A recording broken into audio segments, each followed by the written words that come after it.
In today's video, I'm going to teach you how to export a Mailerlite email subscriber list in 25 step by step. We'll be exporting a subscriber group from inside Mailerlite, and the process is very straightforward once you know where to look.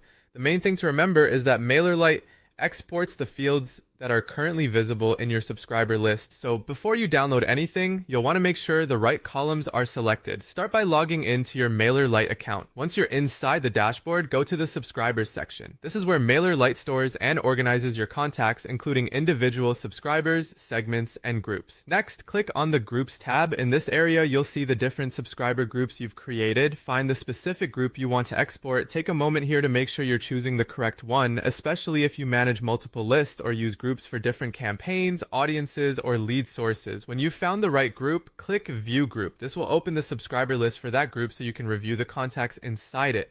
Above the subscriber list, click the Export button. Before you complete the export, check whether you want to include additional information in the file. If you do, click Toggle Columns. This is an important step because the export will reflect the fields that are visible in the table. From here, select the fields you want to export. For example, you can include email addresses, names, phone numbers, company details, and any custom fields you've added to your Mailerlite account. If you only need a basic list, you can keep it minimal. But if you plan to use the file for reporting, migration, or syncing with another platform, it's a good idea to include all the relevant columns now, so you don't have to repeat the process later.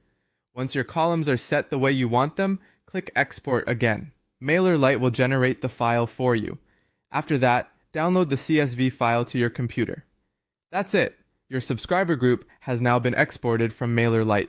A CSV file is useful because it can be opened in spreadsheet tools or imported into other email marketing and CRM platforms. Just remember, if anything seems missing from your export, the most likely reason is that the field wasn't visible before the export was created. So always double check your selected columns first, and that's how to export a Mailerlite email subscriber list in